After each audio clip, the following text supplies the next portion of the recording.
Imagina la escena. Una cámara en el Palacio de Whitehall, a finales del siglo XVI, cargada con el aroma de hierbas marchitas, esparcidas por el suelo y el toque animal de un perfume caro y abrumador. Aquí, una reina, una figura destinada a ser la encarnación viviente de la perfección divina, preside la corte, con el rostro como una máscara de un blanco intenso de ceruza veneciana, una pasta cosmética de vinagre y tóxico albayalde. Esta era la realidad de las mujeres más poderosas de la historia, muy lejos de los cuentos de hadas brillantes e higienizados que imaginamos. Su mundo, envuelto en seda y terciopelo, no era un santuario de limpieza, sino una jaula dorada de inmundicia profunda y peligrosa, donde la batalla por la supervivencia se libraba no solo en la arena política, sino contra una marea invisible de bacterias, parásitos y veneno autoinfligido. Lo que sigue no es una historia de palacios, sino de prisiones, prisiones de la carne, donde la higiene era un concepto tan ajeno que su ausencia moldeó destinos y puso de rodillas a imperios. Debemos retirar las capas perfumadas del mito para revelar los hábitos verdaderamente repugnantes y a menudo letales de las mujeres que una vez llevaron la corona. Este viaje a la alcoba real es un descenso a un mundo donde el hedor de la decadencia era el verdadero aroma del poder, y donde las rutinas diarias más íntimas eran una danza con la muerte misma, un ballet grotesco de ignorancia y tradición que se enconaba en el corazón mismo de la civilización. Y ahora, por favor, detén el video y suscríbete a nuestro canal. Para poder seguir haciendo videos como este, necesitamos llegar a 1000 suscriptores lo antes posible. Gracias. Para comprender verdaderamente la aparentemente incomprensible miseria de una corte real, primero debemos abandonar nuestras mentes modernas y entrar en un mundo gobernado no por la ciencia, sino por el aroma y la superstición. Durante siglos, la ortodoxia médica imperante fue la teoría miasmática, una creencia tan penetrante y tóxica como los hedores que buscaba explicar. Esta doctrina sostenía que la enfermedad, desde el resfriado común hasta la peste negra, no era causada por organismos microscópicos, un concepto que habría sonado a pura fantasía, sino por aire malo o aire nocturno, un vapor venenoso que emanaba de la materia orgánica en descomposición, los pantanos y los muertos insepultos. En consecuencia, todo el marco de la salud y la higiene se orientaba a controlar el olor, no a eliminar su fuente. Oler dulce era estar a salvo. Oler mal era ser vulnerable a las nubes invisibles de pestilencia que flotaban por las calles de la ciudad y los pasillos de los palacios por igual. Esta prisión intelectual explica la desconcertante paradoja de la vida aristocrática. El uso obsesivo de perfumes potentes, fragantes pomas de olor aferradas en manos delicadas y ropas empapadas en aguas florales, todo mientras el cuerpo debajo permanecía sin lavar durante semanas, meses o incluso toda la vida. Un baño se consideraba un acto profundamente peligroso, una apertura de los poros del cuerpo que dejaría a uno susceptible a los venenos aéreos del miasma.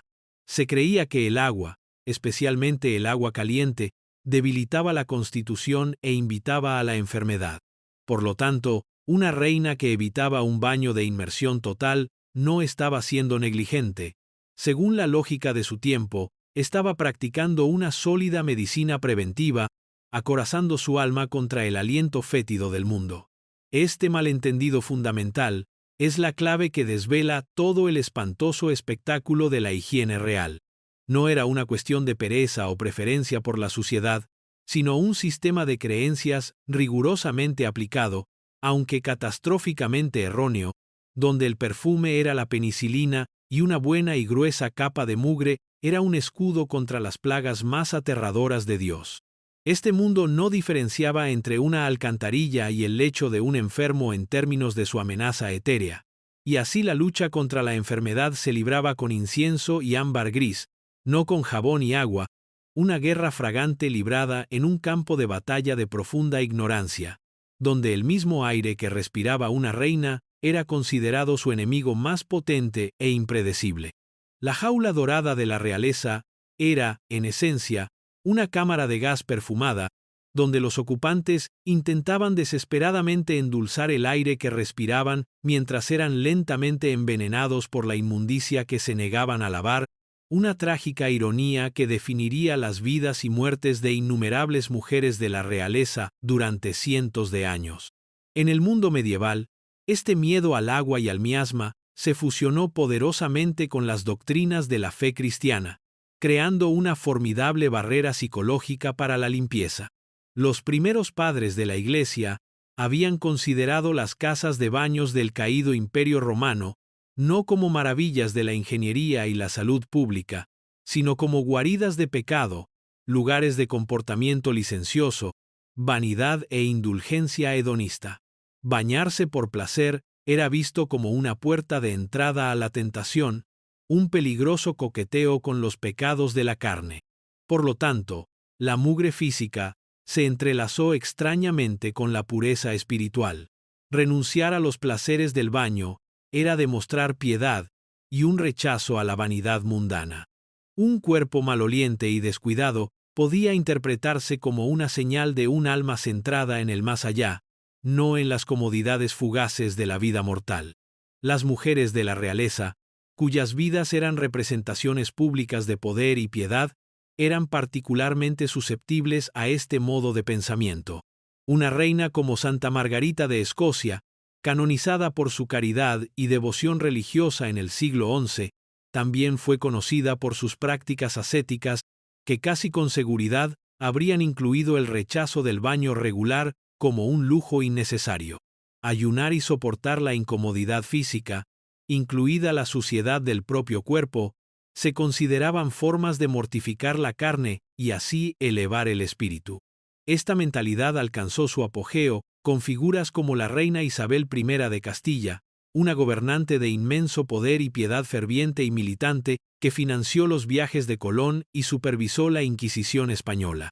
Su infame, y probablemente apócrifa, jactancia de que solo se había bañado 2 veces en su vida, una al nacer y otra antes de su matrimonio, se ha convertido en un sinónimo de la suciedad medieval. Si bien la cita en sí es probablemente una invención posterior, una pieza de propaganda antiespañola, captura un ápice de verdad sobre los valores de la época. Para una mujer como Isabel, una exhibición pública de piedad extrema era una herramienta política vital, que reforzaba su imagen como gobernante divinamente designada. En una cultura que confundía la santidad con la abnegación, una reputación de evitar el baño podía ser más valiosa que una reputación de limpieza. Los baños que sí ocurrían eran a menudo altamente ritualizados, ceremoniales o estrictamente medicinales, prescritos por un médico para tratar una dolencia, no con el propósito mundano de eliminar la suciedad. No eran baños relajantes, sino procedimientos clínicos, que a menudo implicaban infusiones de hierbas destinadas a reequilibrar los humores del cuerpo, otra piedra angular de la medicina premoderna. La sola idea de un lavado diario, un concepto que damos por sentado, habría sido vista como peligrosamente excéntrica en el mejor de los casos, y pecaminosamente autocomplaciente en el peor. Así, la reina medieval existía en un estado de suciedad suspendida, su cuerpo un testimonio de su piedad, su olor una marca de su devoción, viviendo una vida donde el camino al cielo no estaba pavimentado con buenas intenciones, sino con una capa inflexible de sagrada mugre real. Empujemos ahora la pesada puerta con cortinas de brocado hacia la alcoba privada de la reina, el supuesto santuario interior del palacio. No nos recibe un espacio aireado y soleado, sino una atmósfera espesa y empalagosa, un asalto sensorial que habla de una falta de saneamiento profunda y sistémica. Esto no era un refugio, sino un riesgo biológico, un pequeño ecosistema cerrado de desechos humanos y decadencia progresiva. La ausencia más flagrante, para nuestra sensibilidad moderna, es la fontanería. No había inodoros con cisterna, ni elegantes baños privados. El principal método de eliminación de desechos era el orinal, un cuenco de cerámica o peltre que era el compañero constante y maloliente de todo miembro de la realeza.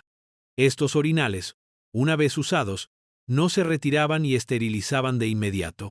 A menudo permanecían en la habitación durante horas, a veces metidos debajo de la cama o detrás de un biombo, y su contenido emitía un hedor agudo a amoníaco que se mezclaba con los olores de la comida rancia, los cuerpos sin lavar y los perfumes pesados. La tarea de vaciarlos recaía en una legión de sirvientes, que simplemente llevaban los orinales a la ventana más cercana y arrojaban el contenido al patio o al foso de abajo, creando un miasma permanente que se cernía incluso sobre los palacios más magníficos. El papel del groom of the stool del rey es infame. Un cortesano de alto rango encargado del íntimo deber de atender las deposiciones del monarca. Si bien el papel era menos formalizado para las reinas, el principio seguía siendo el mismo. Las funciones humanas más básicas eran actos públicos, o al menos semipúblicos, atendidos por sirvientes cuya proximidad al cuerpo real les otorgaba una extraña forma de prestigio. Imagina la absoluta falta de privacidad, la presencia constante de otros en los momentos más vulnerables. Los suelos de estas cámaras añadían otra capa a la miseria. Antes del uso generalizado de costosas alfombras, los suelos se cubrían con juncos o paja. A primera vista, esto parece rústico y natural, pero en realidad, estos revestimientos de suelo eran una pesadilla de suciedad. Rara vez se cambiaban, simplemente se arrojaban nuevas capas sobre las viejas. Se convertían en una estera comprimida y en lenta descomposición de todo lo que se caía o derramaba. Restos de comida, grasa, saliva, cerveza, e incluso la orina y las heces de los animales domésticos que a menudo deambulaban libremente por el palacio.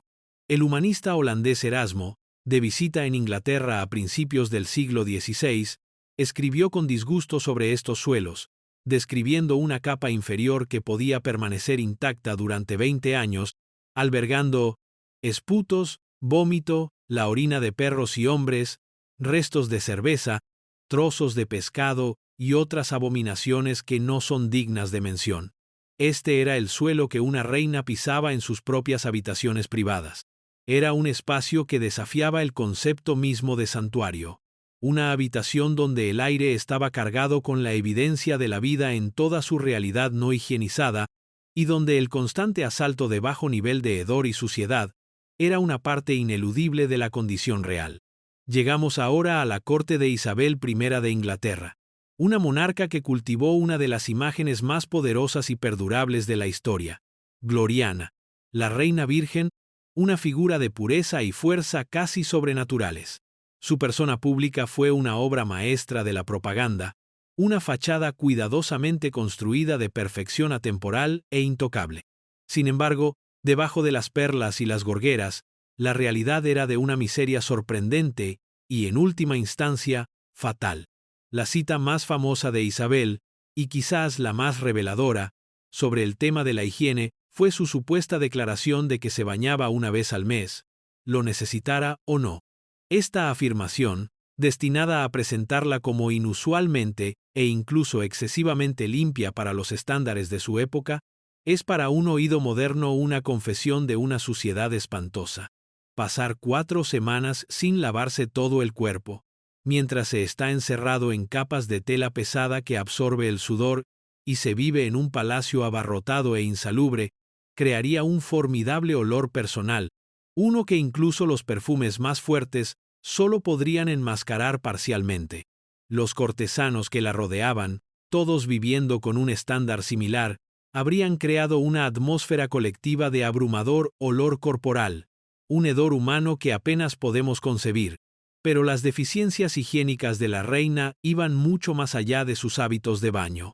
Su reinado coincidió con la llegada del azúcar como artículo de lujo a Inglaterra, e Isabel desarrolló un notorio gusto por lo dulce. Consumía grandes cantidades de frutas azucaradas, dulces y mazapán, con consecuencias devastadoras para su salud dental. Al final de su vida, sus dientes fueron descritos por embajadores extranjeros como tocones ennegrecidos, podridos hasta las encías. El dolor resultante habría sido insoportable, y la halitosis abrumadora. Un embajador francés señaló una vez que sus dientes eran tan negros que era difícil entender su discurso, un detalle impactante que revela la íntima realidad de conversar con la mujer más poderosa del mundo. Para ocultar los signos visibles del envejecimiento y las cicatrices dejadas por un ataque casi mortal de viruela a finales de sus 20, Isabel recurrió a un cosmético mortal, la cerusa veneciana. Esta era una pasta blanca y espesa hecha de albayalde y vinagre que se untaba en la cara, el cuello y las manos. Le daba la tez de porcelana, similar a una máscara, que se ve en sus famosos retratos, pero también era un veneno de acción lenta. El plomo fue absorbido a través de su piel durante décadas, probablemente causando una serie de problemas de salud, incluyendo pérdida de cabello, problemas digestivos y deterioro cognitivo. En una trágica ironía, la misma herramienta que usó para proyectar una imagen de pureza inmortal, estaba corrompiendo activamente su cuerpo desde dentro, una metáfora perfecta de la propia corte isabelina, una superficie brillante de poder y poesía, que ocultaba un núcleo de decadencia y muerte. La imagen de la reina virgen fue, al final, una ilusión pintada con veneno sobre un lienzo de mugre.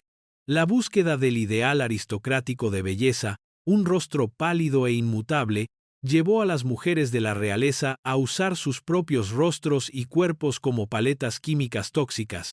El uso de la cerusa veneciana por parte de Isabel I no fue un caso aislado, sino el estándar de oro en un régimen cosmético a nivel continental que equivalía a una forma de autoenvenenamiento ritualizado.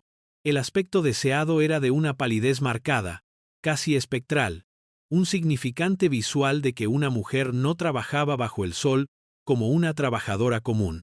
Para lograr esto, las mujeres cubrían su piel con plomo, día tras día, año tras año. Los efectos inmediatos eran un acabado liso y de porcelana que cubría imperfecciones, pecas y cicatrices. Pero el impacto acumulativo era catastrófico. El plomo causaba que la piel se secara, se arrugara y se decolorara, creando un círculo vicioso en el que se necesitaba cada vez más del maquillaje tóxico para cubrir el daño que él mismo había creado. El envenenamiento crónico por plomo, o plumbismo, se manifestaba en una aterradora variedad de síntomas: dolor abdominal severo, pérdida de memoria, irritabilidad, parálisis y, finalmente, fallo orgánico total. Era un declive lento y agonizante, todo en nombre de una tez a la moda. Pero el plomo no era el único veneno en el estuche de maquillaje real. Para añadir un toque de color al lienzo blanco fantasmal, las mujeres usaban bermellón para sus labios y mejillas. El bermellón era un pigmento rojo brillante hecho de cinabrio en polvo, que es una forma mineral de sulfuro de mercurio. El mercurio, otra potente neurotoxina, se absorbía fácilmente a través de la piel o se inhalaba como polvo. Podía causar temblores, pérdida de dientes, locura y muerte. Para hacer que sus ojos parecieran más grandes, más luminosos y más seductores, las mujeres usaban gotas de belladona, derivada de la planta de belladona. La belladona funciona bloqueando los receptores nerviosos que controlan los músculos del ojo, lo que hace que las pupilas se dilaten drásticamente. Si bien creaba un llamativo efecto de ojos de cierva, también causaba visión borrosa, palpitaciones del corazón y, con el uso prolongado, podía provocar ceguera. El propio nombre, belladona, se traduce como mujer hermosa, un testimonio escalofriantemente directo de su propósito. El kohl, utilizado para delinear los ojos, a menudo se hacía con antimonio o sulfuro de plomo, añadiendo otra capa de metales pesados al cóctel tóxico. Este ritual diario de embellecimiento era, en esencia, un suicidio a cámara lenta, un testimonio de los extremos a los que llegaban las mujeres para ajustarse a un estándar de belleza mortal y artificial.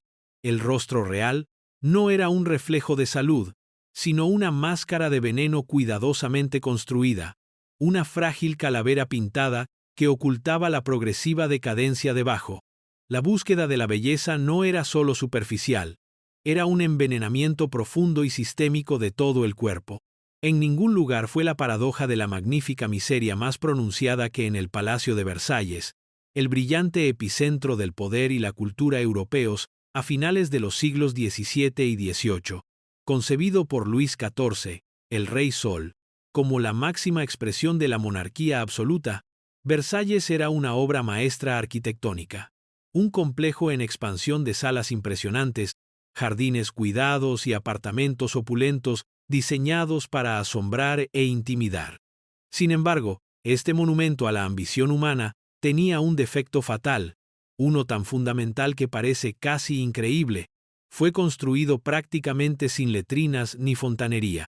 Con miles de aristócratas, sirvientes, soldados y visitantes abarrotando el palacio a diario, la logística de los desechos humanos se convirtió en una crisis de proporciones monumentales.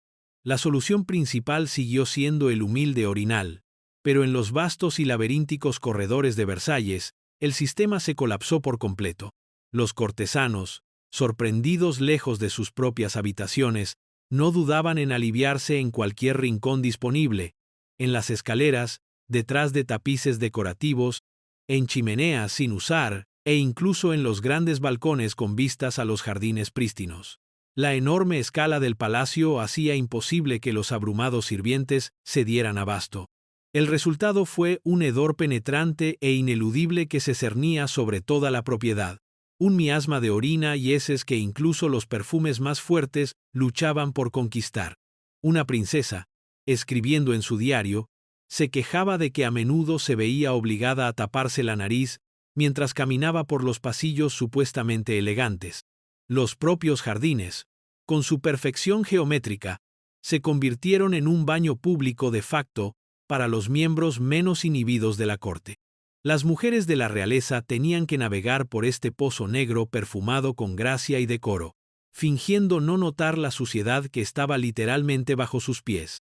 Sus elaborados vestidos de seda, con sus largas colas, se arrastraban por pasillos manchados de orina. Sus delicados zapatos pisaban desechos humanos y animales invisibles. El aire del palacio, cargado con los olores de miles de cuerpos sin lavar hacinados en espacios reducidos, era un asalto invisible pero siempre presente.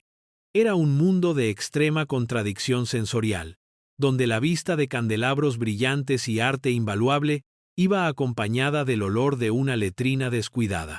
Este fue el escenario en el que se desarrolló el gran drama de la corte francesa. Un mundo donde el poder absoluto residía en medio de la suciedad absoluta y donde la vida diaria de una mujer de la realeza implicaba un esfuerzo constante y heroico por mantener una ilusión de delicadeza y refinamiento en un entorno que era, en realidad, una magnífica alcantarilla abierta. Dentro de esta fragante distopía de la corte francesa, una figura destaca como símbolo de cambio, aunque relativo e incomprendido: María Antonieta. La reina de Francia, de origen austríaco, se hizo notoria entre la vieja guardia de Versalles, por lo que consideraban una extraña y decadente obsesión por la limpieza. A diferencia de la gran mayoría de sus pares aristocráticos, María Antonieta adoraba bañarse. Hacía que le llevaran a sus aposentos privados una bañera portátil forrada de tela y tomaba frecuentes baños de inmersión total, una práctica vista como salvajemente extravagante y vagamente sospechosa. Prefería los baños perfumados con almendras dulces, piñones y linaza, creando su propio oasis personal de agua fragante en medio de la miseria general del palacio. Estos rituales de baño eran asuntos elaborados, que requerían que los sirvientes acarrearan cubos de agua caliente a sus habitaciones, y se convirtieron en tema de cotilleo en la corte. Para la nobleza francesa, que se adhería al método de lavado en seco de frotar la piel con un paño perfumado, el hábito de la reina era visto como una extraña costumbre extranjera, otra prueba de su otredad, de su incapacidad para asimilarse adecuadamente a la rígida etiqueta de Versalles. Sin embargo, debemos ver su limpieza a través de la lente histórica correcta. Aunque se bañaba mucho más que sus contemporáneos, sus hábitos todavía estaban a un mundo de distancia de la higiene moderna. El jabón, tal como lo conocemos, un detergente para eliminar la suciedad y los gérmenes, no era una característica estándar de estos baños. Se trataba más de perfumar la piel y el placer de la inmersión que de una limpieza vigorosa y antiséptica. Ella todavía era un producto de la teoría miasmática, creyendo que el aroma era primordial para la salud. Su preferencia por el baño era estética y sensual, no científica, basada en una comprensión de la teoría de los gérmenes. Trágicamente, este hábito tan personal y relativamente inofensivo se convirtió en un arma contra ella durante la Revolución Francesa. En el torrente de panfletos y caricaturas difamatorios que precedieron a su ejecución, su amor por el baño fue retratado como otro ejemplo de su naturaleza decadente, autocomplaciente y derrochadora. Sus baños extravagantes se contrastaron con la pobreza y el sufrimiento de la gente común, convirtiéndose en un símbolo de su desconexión de la nación que se suponía debía gobernar. Es una amarga ironía que una de las pocas cosas que acercó a María Antonieta a nuestros estándares modernos de higiene fuera utilizada para pintarla como un monstruo, una clara demostración de cómo incluso los hábitos personales más íntimos pueden politizarse en tiempos de fervor revolucionario. Su bañera, símbolo de su comodidad personal, se convirtió en un ataúd para su reputación. En un mundo donde lavarse era raro y el hedor de la vida humana era omnipresente, el perfume no era simplemente un accesorio cosmético, era una herramienta esencial de supervivencia, un escudo y un arma. Las fragancias preferidas por la aristocracia de los siglos XVII y XVIII no eran las fragancias ligeras y florales que asociamos con el perfume hoy en día, eran pesadas, potentes y animalescas, diseñadas con el propósito expreso de abrumar, no solo enmascarar, los malos olores del entorno y del cuerpo sin lavar. Los ingredientes fundamentales de estos perfumes de alto estatus se derivaban de fuentes animales que suenan impactantes para la nariz moderna. Almizcle, una secreción de la glándula prepucial del ciervo almizclero macho. Civeta, una sustancia pastosa raspada de las glándulas perineales de la civeta. Y ámbar gris, una sustancia cerosa y maloliente cosechada del sistema digestivo de los cachalotes, que solo se vuelve fragante después de meses o años de flotar en el océano. Estas sustancias eran apreciadas por su increíble potencia y su poder de permanencia, su capacidad para adherirse a la piel y la tela durante días. Creaban un aura potente, almizclada y francamente fecal alrededor del portador, un aroma que se consideraba embriagadoramente sensual y un poderoso significante de riqueza y estatus, ya que solo los muy ricos podían permitirse estos ingredientes exóticos. La aplicación de perfume era una parte crucial del ritual diario conocido como la toilette. Después de ser frotada con un paño seco o ligeramente humedecido, una mujer de la realeza era rociada con estos potentes aromas. Otro artículo esencial era la poma de olor, una pequeña y ornamentada bola de metal, a menudo de plata u oro, que se llevaba en una cadena desde la cintura o el cuello. La poma de olor estaba perforada y contenía un bloque sólido de material fragante, típicamente una mezcla de ámbar gris, almizcle, civeta y especias aromáticas como clavo y nuez moscada, todo ello unido con cera. Cuando se acercaba a la nariz, proporcionaba un momento de alivio personal y fragante del hedor general de una habitación abarrotada o una calle de la ciudad. Era un sistema de filtración de aire personal, una defensa contra el temido miasma. El término eau de toilette, que todavía usamos hoy, se traduce literalmente como agua de tocador, pero su significado original se refiere al agua utilizada para este ritual de aseo, la toilette, no para el lavabo. Era un agua perfumada que se usaba para dar toques en la piel, una capa final de fragancia para completar la armadura aromática antes de enfrentarse al mundo. En este contexto, el aroma de una persona era su firma, una declaración de su lugar en la jerarquía social, una fortaleza fragante contra la pútrida realidad de su mundo. La coronilla de la cabeza de una mujer de la realeza era a menudo, literalmente, una gloria suprema de inmundicia, un paraíso para los parásitos, meticulosamente esculpido, pero raramente lavado. Los elaborados peinados de los siglos XVII y XVIII, en particular, representaron un cenit de artificialidad y un nadir de higiene. No eran simplemente peinados, sino construcciones arquitectónicas, torres de cabello, tanto real como falso, que se elevaban a alturas asombrosas sobre la cabeza. Para crear estos estilos imponentes, el cabello de una mujer se aumentaba con almohadillas de crin de caballo, armazones de alambre y vastas cantidades de postizos recolectados de los pobres. Toda la estructura se mantenía unida con una pomada espesa y pegajosa hecha de grasa animal derretida, a menudo grasa de oso o manteca de cerdo, que actuaba como una especie de pegamento. Una vez que se lograba la forma deseada, todo el edificio se cubría con una gruesa capa de polvo fino, generalmente hecho de almidón de trigo o arroz, que le daba la apariencia gris o blanca de moda. Este proceso era lento y costoso, por lo que un peinado no era algo que se deshiciera al final del día. Una mujer podía mantener el mismo peinado durante semanas, incluso un mes o más, a la vez. Para dormir, tendría que reclinarse con el cuello apoyado en un bloque de madera especial para evitar aplastar la delicada creación. Esta montaña de cabello almidonado, grasiento y sin lavar, se convertía rápidamente en un ecosistema próspero. La grasa animal en la pomada se enranciaba, emitiendo un olor fétido. El polvo atraía gorgojos y otros insectos. Y, lo que es más notorio, el ambiente cálido y protegido era un caldo de cultivo ideal para los piojos e incluso, según algunos relatos apócrifos pero creíbles, ratones anidando. La picazón habría sido enloquecedora, un tormento constante oculto bajo el barniz de la alta moda. Para combatir esto, se inventaron herramientas especiales. Largos y elegantes rascadores, a menudo hechos de plata o marfil, y a veces rematados con una mano tallada en miniatura, estaban diseñados para ser insertados delicadamente en el peinado, para aliviar una picazón sin perturbar la estructura. Eran un accesorio común y necesario para cualquier dama a la moda.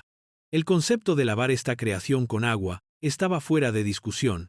Habría destruido el peinado y era, como sabemos, considerado insalubre. La única limpieza que ocurría era la reaplicación periódica de polvo para cubrir la grasa y la suciedad. La cabeza real, adornada con joyas y plumas, era un microcosmos del propio palacio, una hermosa y elaborada fachada que ocultaba un núcleo rebosante, infestado de alimañas y en lenta descomposición.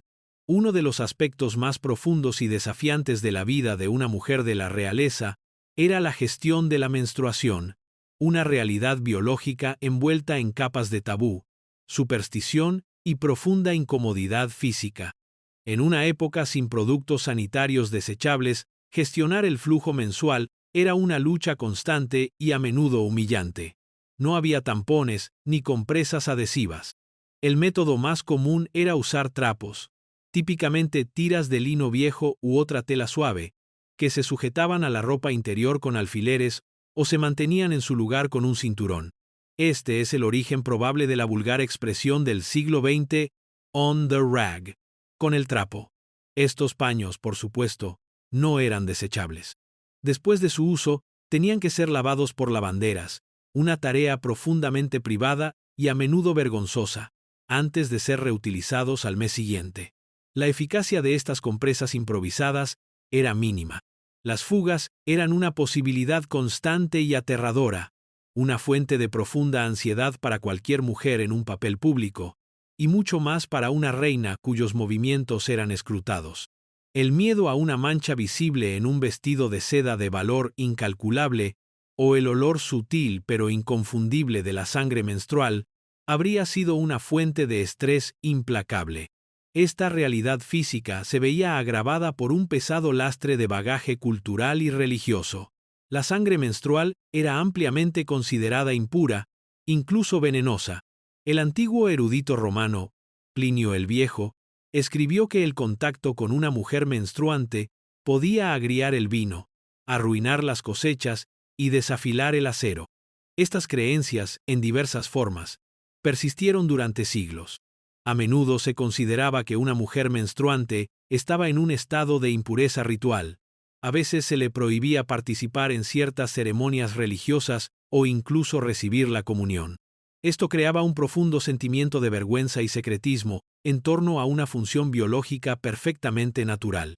En los espacios reducidos de una corte real, donde el cotilleo era un deporte sangriento, ocultar el ciclo habría sido una cuestión de importancia estratégica. Cualquier signo de irregularidad podía alimentar la especulación sobre la salud de una reina o, lo que es más crítico, su fertilidad. La ausencia de un período podía señalar un embarazo muy esperado, mientras que su presencia podía ser una decepción pública aplastante. El útero de una reina no era suyo, era un activo del Estado, y sus funciones eran un asunto de interés nacional. Así, la menstruación no era solo un desafío higiénico, era una prueba política y psicológica, un recordatorio mensual de las vulnerabilidades del cuerpo femenino en un mundo que lo deificaba y degradaba a la vez, una guerra secreta librada con trapos y oraciones contra las inevitables mareas de la biología. La cámara de parto real era posiblemente el lugar más peligroso de todo el reino para una mujer. Un crisol donde la presión por producir un heredero se encontraba con la brutal ignorancia de la medicina premoderna.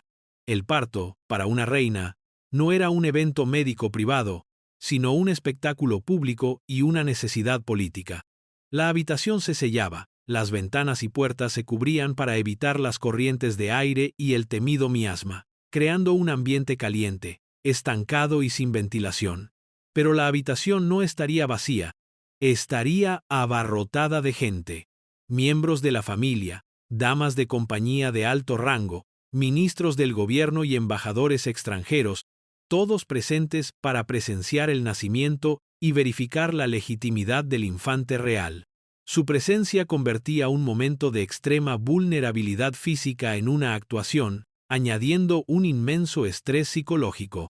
A esta habitación abarrotada y sin aire llegaban los médicos y las parteras, con las manos y los instrumentos, portando la suciedad invisible del mundo exterior. El concepto de esterilizar instrumentos o lavarse las manos antes de un procedimiento era inexistente. Un médico podía venir directamente de tratar a un paciente con una herida purulenta o de realizar una autopsia para atender a la reina en el parto, trayendo consigo una carga mortal de patógenos desconocidos. El resultado era una tasa espantosamente alta de fiebre puerperal o fiebre del parto, una infección bacteriana del útero que era casi siempre fatal antes de la era de los antibióticos. Una reina podía dar a luz con éxito a un bebé sano solo para morir en agonía días después, a causa de una infección furiosa, su cuerpo consumido por la fiebre. La trágica historia de Juana Seymour, la tercera esposa de Enrique VIII, es un ejemplo de libro de texto. Después de un largo y arduo trabajo de parto de 2 días y 3 noches en 1537, dio a luz al tan esperado heredero varón, el futuro Eduardo VI. El reino se regocijó, pero a los pocos días, Juana enfermó de fiebre y murió, un caso clásico de infección posparto introducida por sus asistentes. Su muerte resalta la brutal paradoja de la vida real. Una mujer podía ostentar el estatus más alto del país, disponer de una inmensa riqueza y tener acceso a los médicos más renombrados de su tiempo, y sin embargo su esperanza de vida durante el parto no era mejor, y a menudo era peor, que la de una mujer campesina dando a luz en una cabaña. La cámara de parto, destinada a ser el lugar del triunfo dinástico, era con demasiada frecuencia una sentencia de muerte, un testimonio del hecho de que ninguna cantidad de oro o poder podía proteger a una mujer de las letales consecuencias de un mundo que no entendía la naturaleza de la infección. Acerquémonos ahora para conversar con una reina. Pero prepárate para una experiencia olfativa que desafiaría la constitución más fuerte. La boca real era, en muchos casos, una caverna de espantosa decadencia, una fuente de dolor crónico y un generador de halitosis verdaderamente horrible. El principal culpable era la dieta aristocrática. El advenimiento del azúcar refinado en Europa, que comenzó a finales de la Edad Media, y se aceleró hasta convertirse en un frenesí en los siglos XVII y XVIII, fue un desastre para la salud dental. El azúcar era un símbolo de estatus, y los ricos lo consumían en grandes cantidades en dulces, postres e incluso platos salados. Las mujeres de la realeza, como Isabel I con su amor por el mazapán, se permitían este lujo libremente. Esta exposición constante al azúcar, combinada con una falta casi total de higiene dental eficaz, creó las condiciones perfectas para la caries dental rampante. El concepto de cepillarse los dientes no estaba muy extendido. Existían algunas pastas de dientes rudimentarias, a menudo polvos abrasivos hechos de cosas como ladrillo triturado, carbón o sal, aplicados con un paño o un primitivo palo de mascar. Pero su uso era inconsistente y su eficacia limitada. Más común era el uso de un palillo de dientes después de las comidas, pero esto hacía poco para detener el avance implacable de las caries. A medida que los dientes comenzaban a pudrirse, se volvían negros, se desmoronaban y se rompían, dejando dolorosos tocones irregulares. Esta caries conducía inevitablemente a abscesos, bolsas de infección agonizantes que podían hinchar la cara hasta proporciones grotescas.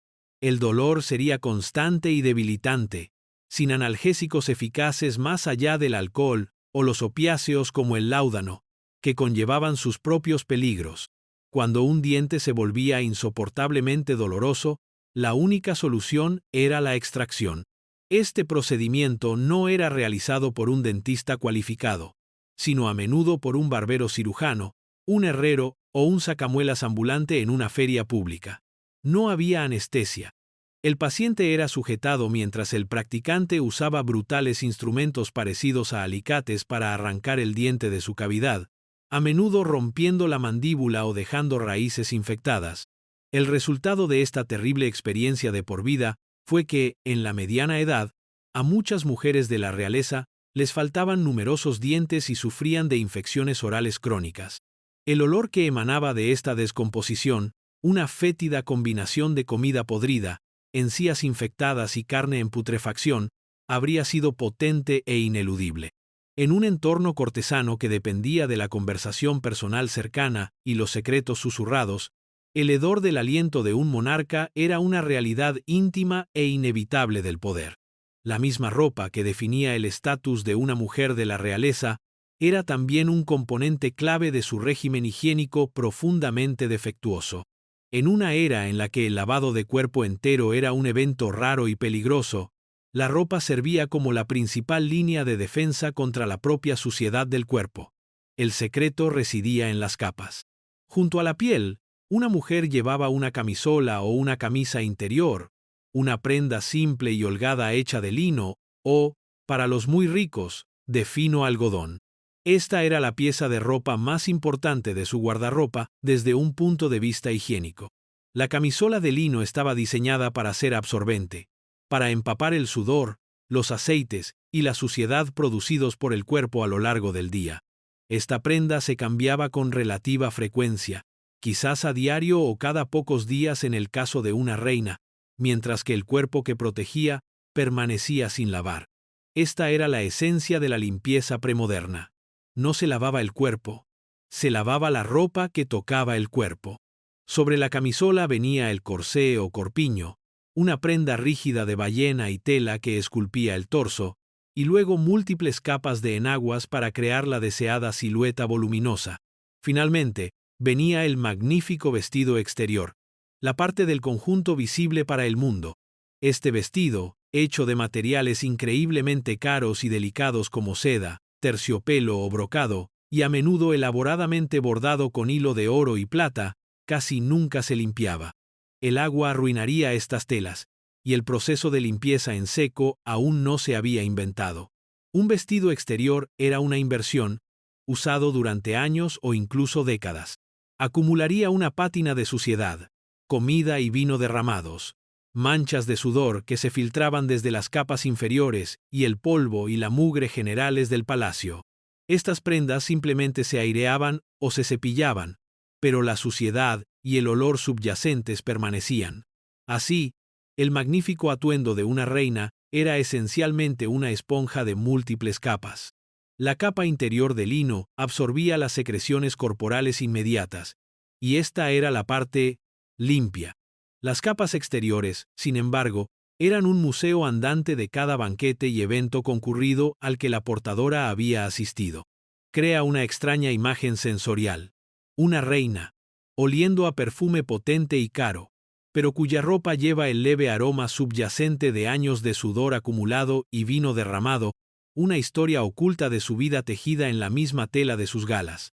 La ropa no era solo una exhibición de riqueza, sino una barrera porosa y absorbente entre un cuerpo sucio y un mundo sucio. El caso de Isabel I de Castilla ofrece una visión fascinante de la compleja relación entre higiene, religión y propaganda.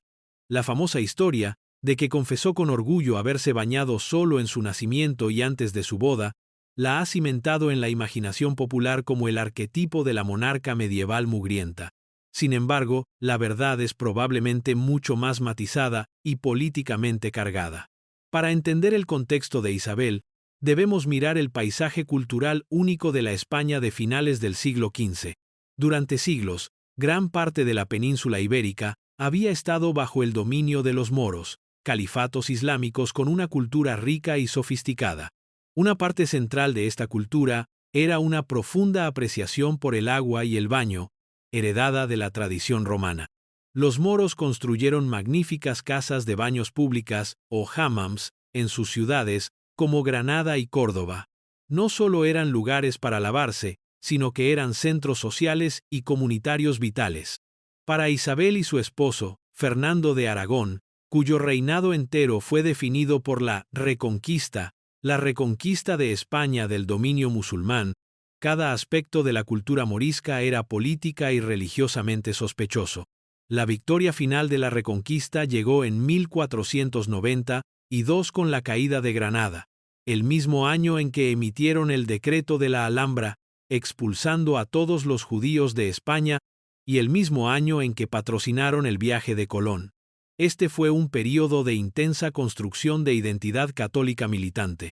En este ambiente hiperpolitizado, las prácticas asociadas con el enemigo vencido, como el baño público, eran vistas con profunda sospecha. El hammam era visto por los cristianos españoles no como una marca de civilización, sino como un símbolo de la decadencia y sensualidad islámica, una influencia extranjera y corruptora.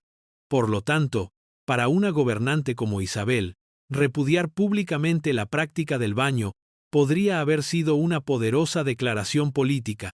Era una forma de distinguir culturalmente su reino cristiano del pasado morisco, de alinearse con los ideales ascéticos y antihedonistas de un catolicismo triunfante. La infame cita, por lo tanto, incluso si nunca fue pronunciada por ella, puede reflejar una estrategia política real. Pudo haber sido una forma de propaganda, ya sea autogenerada o creada por sus partidarios, para presentarla como la reina cristiana definitiva, una que rechazaba la limpieza impura de sus enemigos en favor de una forma de pureza más espiritual, aunque físicamente mugrienta. Transforma la historia de un simple relato de mala higiene en una narrativa compleja sobre la guerra cultural, donde el acto de no lavar el cuerpo se convierte en un potente símbolo de identidad nacional y religiosa. El siglo XIX marcó un punto de inflexión profundo y revolucionario en la larga y sucia historia de la higiene humana.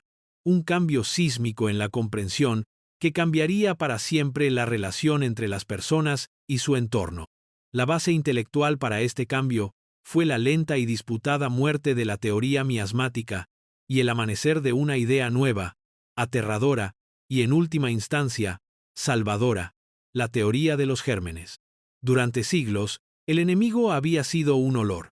Ahora, se reveló que era un organismo vivo e invisible. Esta revolución no fue obra de una sola mente, sino una acumulación gradual de evidencia de campos dispares. En los campos de batalla de la Guerra de Crimea, en la década de 1850, una enfermera llamada Florence Nightingale comenzó a recopilar datos meticulosamente, demostrando un claro vínculo estadístico entre las condiciones insalubres en los hospitales de campaña y las tasas de mortalidad sorprendentemente altas de los soldados. Argumentó, con rigor matemático, que el aire fresco, el agua limpia y las salas desinfectadas salvaban vidas, desafiando directamente al estamento militar y médico. Su trabajo, aunque todavía parcialmente enmarcado en el lenguaje del miasma, sentó las bases prácticas para un nuevo paradigma de salud pública. Casi al mismo tiempo, en Francia, el químico Louis Pasteur, a través de sus experimentos con la fermentación y la pasteurización, demostró que organismos vivos microscópicos eran responsables de procesos que antes se pensaban puramente químicos. Su trabajo refutó la teoría de la generación espontánea y estableció la existencia de un mundo microbiano. Este fue el avance teórico. La pieza final y crucial del rompecabezas la proporcionó el cirujano británico Joseph Lister. Inspirado por el trabajo de Pasteur, Lister hipotetizó que estos microbios invisibles podrían ser la causa de las mortales infecciones posquirúrgicas que convertían los quirófanos en carnicerías. En la década de 1860, comenzó a experimentar con ácido carbólico, un antiséptico, para esterilizar sus instrumentos quirúrgicos y limpiar heridas. Los resultados fueron dramáticos. Las tasas de mortalidad se desplomaron. Había demostrado que los gérmenes causaban infecciones y, lo que es más importante, que podían ser eliminados. El impacto combinado de Nightingale, Pasteur y Lister fue una revolución copernicana en la medicina y la vida diaria. El enemigo ya no era un vapor vago y maloliente, sino un adversario específico e identificable que podía ser combatido con jabón, agua limpia y desinfectantes químicos. Este nuevo conocimiento comenzaría a filtrarse lenta pero inexorablemente en todos los rincones de la sociedad, desde la sala del hospital hasta la vivienda del barrio pobre y finalmente hasta el corazón mismo del Palacio Real. El largo reinado de la reina Victoria, de 1837 a 1901, abarcó este mismo período de revolución sanitaria, y su corte reflejó el dramático cambio de valores. El mundo de Victoria y Alberto estaba a un universo de distancia de la perfumada miseria de Versalles. El nuevo enemigo era la suciedad, y el nuevo evangelio era la limpieza, que se vinculó inextricablemente con las virtudes victorianas centrales de moralidad, piedad y progreso social. La frase, "la limpieza está junto a la piedad", se convirtió en una máxima popular, capturando perfectamente el nuevo espíritu de la época. Esta fue la era de los grandes reformadores sanitarios, como Edwin Chadwick, cuyos informes sobre las pésimas condiciones de vida de los pobres urbanos impulsaron masivos proyectos de obras públicas para construir sistemas de alcantarillado y proporcionar agua limpia a ciudades como Londres. Esta nueva obsesión con la higiene pública y privada fue defendida por el amado esposo de Victoria, el príncipe Alberto, un hombre con un gran interés en la ciencia, la tecnología y la mejora social. Alberto fue un entusiasta defensor del saneamiento moderno. Supervisó la instalación de novedosos inodoros con cisterna en el Palacio de Buckingham y el Castillo de Windsor, reemplazando el sistema centenario de orinales y cómodas. Defendió proyectos como la Gran Exposición de 1851, que exhibió lo último en innovación industrial y tecnológica, incluidos los modernos accesorios de baño. La monarquía, bajo Victoria y Alberto, se promovió activamente como un modelo de decoro doméstico y vida higienizada. Esta fue también la era del marketing masivo, y compañías como el jabón Pears utilizaron publicidad sentimental y aspiracional para hacer del jabón un elemento básico del hogar, vinculando su producto con la pureza de la infancia y la rectitud moral del Imperio Británico. Sin embargo, la transición no fue instantánea. Londres, durante gran parte del reinado de Victoria, seguía siendo una ciudad notoriamente maloliente. El gran hedor de 1858, cuando un verano caluroso hizo que el río Támesis, lleno de aguas residuales, oliera tan mal que forzó el cierre del Parlamento, fue un poderoso recordatorio del viejo mundo. La corte todavía usaba perfume, aunque la tendencia se alejó de los pesados aromas animalescos del pasado hacia fragancias florales más ligeras. La propia Victoria se asoció personalmente con el aroma de azahar, que usó en su boda. Si bien la corte victoriana abrazó la nueva ciencia del saneamiento, lo hizo con un característico sentido de gravedad moral, transformando la higiene de una mera cuestión de salud en un poderoso símbolo de civilización, respetabilidad y poderío imperial. El monarca sin lavar del pasado fue reemplazado por la soberana higienizada, una gobernante cuya limpieza personal era un reflejo del progreso moral e industrial de la nación. A pesar de su percibida divinidad y separación de las masas comunes, los cuerpos reales eran tan susceptibles a los grandes ecualizadores biológicos, enfermedades, plagas y parásitos. De hecho, Sus estilos de vida a menudo los hacían más vulnerables. Los entornos cerrados y abarrotados de los palacios eran incubadoras perfectas para enfermedades contagiosas. La viruela, el monstruo moteado, era un asesino terriblemente democrático, que dejaba cicatrices y mataba a ricos y pobres por igual. Una reina que sobrevivía, como Isabel I, se consideraba afortunada, incluso si quedaba con cicatrices desfigurantes, que requerían toda una vida de ocultación con maquillaje tóxico. Las familias reales también eran excepcionalmente vulnerables a enfermedades congénitas debido a siglos de endogamia. La práctica de casarse con parientes cercanos para consolidar el poder y preservar la sangre real tuvo consecuencias genéticas devastadoras, la más famosa la mandíbula de Habsburgo, una severa prognatismo que afectó a la línea real española, y más letalmente, la hemofilia, la enfermedad real, que fue transmitida por la reina Victoria a muchas de las casas reales de Europa, incluidos los Románov rusos, con trágicas consecuencias políticas. Luego estaba la gran viruela, o sífilis, una enfermedad venérea que asoló Europa desde finales del siglo XV en adelante. Aunque a menudo se asociaba con la promiscuidad sexual, la enfermedad podía transmitirse de generación en generación, y sus devastadoras etapas posteriores, que incluían la locura y la parálisis, acortaron muchas vidas aristocráticas en secreto. La propia suciedad de los palacios también generaba enfermedades. El tifus, una enfermedad bacteriana propagada por los piojos del cuerpo, era rampante, conocida como fiebre de campamento o fiebre de cárcel, porque prosperaba en condiciones de hacinamiento e insalubridad, como los campamentos militares y las prisiones. Encontró un hogar igualmente acogedor en las pelucas infestadas de piojos y la ropa rara vez lavada de la corte real. Una fiebre alta que barría el palacio podría haber sido fácilmente tifus, transmitido de persona a persona por los parásitos que todos portaban. Y por supuesto, estaban los parásitos internos, tenias, lombrices intestinales y duelas, ingeridos a través de carne poco cocida o agua contaminada, que vivían en los intestinos reales, contribuyendo a la desnutrición y los problemas digestivos. La enfermedad era el nivelador supremo, una fuerza de la naturaleza que no se preocupaba por coronas o títulos.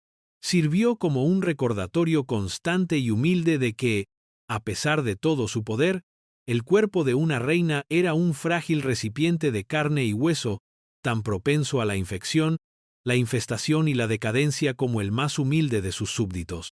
El derecho divino de los reyes podía ser deshecho por la picadura de un piojo común, un potente símbolo de la impotencia final de la humanidad frente al mundo microbiano. Las consecuencias a largo plazo para la salud de estos siglos de suciedad y rituales de belleza tóxicos fueron profundas, un peaje silencioso y acumulativo cobrado a los cuerpos de las mujeres de la realeza. La aplicación diaria de ceruza a base de plomo y bermellón con mercurio era una sentencia de envenenamiento lento.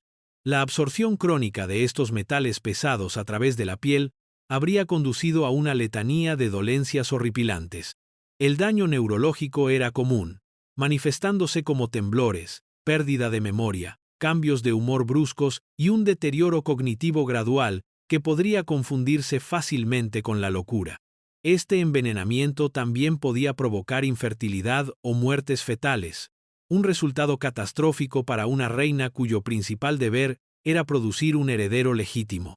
La presión constante por proporcionar un sucesor, junto con un cuerpo que estaba siendo sistemáticamente envenenado por su propio régimen cosmético, creaba una crisis política trágica e intensamente personal.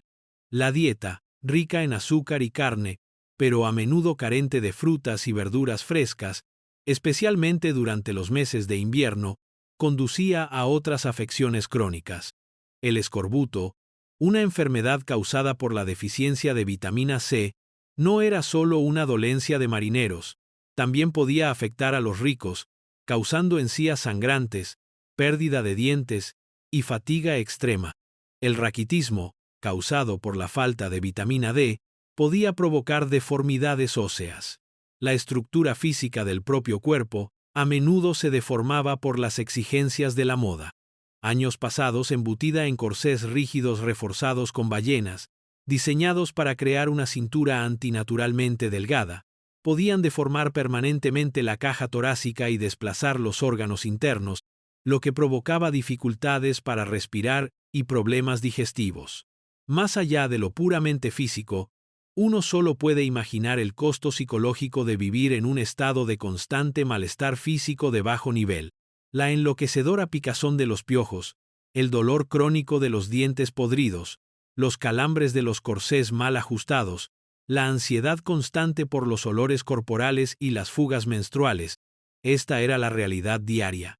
Este estrés físico implacable habría impactado inevitablemente el temperamento de una reina, su juicio político y sus relaciones personales. ¿Cómo se podía gobernar eficazmente un país mientras se sufría el delirio del envenenamiento por plomo o la agonía de un absceso dental? El estado físico del cuerpo real no estaba separado del estado de la nación. Estaba intrínsecamente ligado. La decadencia de la carne, oculta bajo capas de seda y pintura de plomo, a menudo reflejaba una decadencia oculta en el cuerpo político, un simbolismo conmovedor de un poder que, en última instancia, se construyó sobre un cimiento frágil y podrido. Entonces, ¿por qué, después de siglos de progreso, estamos tan mórbidamente fascinados por la miseria de nuestros antepasados? ¿Cuál es la fuente de esta atracción macabra, este deseo de asomarnos al mundo sin lavar e infestado de piojos de reyes y reinas? Parte del atractivo es, sin duda, una forma de schadenfreude, un placer culpable al descubrir que las vidas de los ricos y poderosos eran, en algunos aspectos fundamentales, mucho más miserables que las nuestras. Saber que una reina tenía los dientes podridos u olía fatal sirve para humanizarla, pero también para bajarla del pedestal de la historia. Es un pensamiento reconfortante y democratizador, un recordatorio de que, a pesar de todo su esplendor dorado, no podían escapar de las realidades fundamentales y desordenadas del cuerpo humano. Esta fascinación también sirve como una poderosa vara para medir nuestro propio progreso. Al confrontar la suciedad del pasado, reafirmamos las comodidades y conveniencias del presente. Nuestras duchas calientes diarias, inodoros con cisterna y medicinas eficaces, se ven puestas de relieve. Es una forma de turismo histórico que nos hace profundamente agradecidos de vivir en el ahora, creando una sensación de superioridad sobre el pasado supuestamente más primitivo. Sin embargo, hay una corriente más profunda y filosófica en juego. Estas historias hablan de una ansiedad atemporal sobre la fragilidad del cuerpo humano y la ilusión de control. Revelan la profunda vulnerabilidad que yace en el corazón incluso del mayor poder. Un monarca que podía comandar ejércitos y moldear naciones era, en última instancia, impotente contra una bacteria microscópica o el lento avance del envenenamiento por plomo. Esto resuena con nuestras propias ansiedades modernas, nuestra conciencia de que, a pesar de nuestra destreza tecnológica, todavía estamos sujetos a la enfermedad, el envejecimiento y la muerte.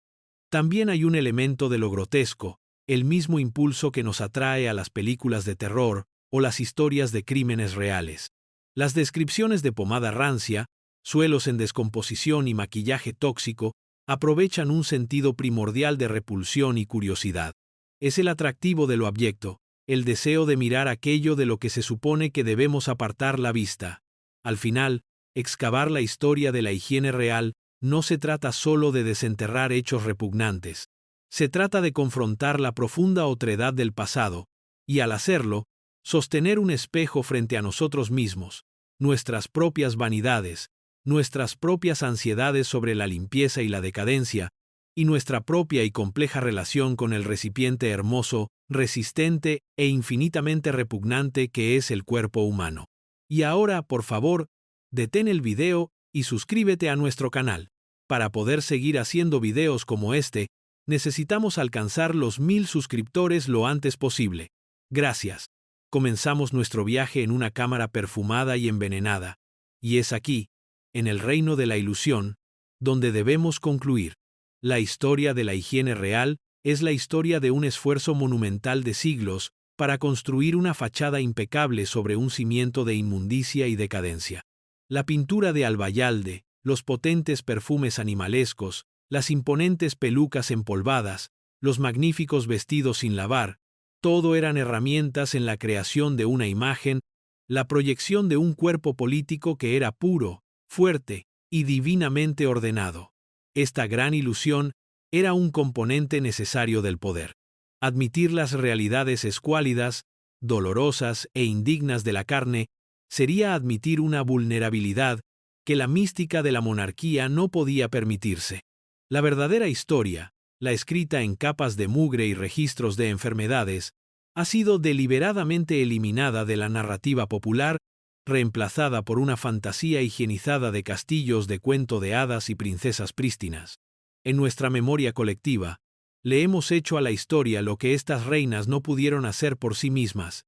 Le hemos dado un lavado a fondo.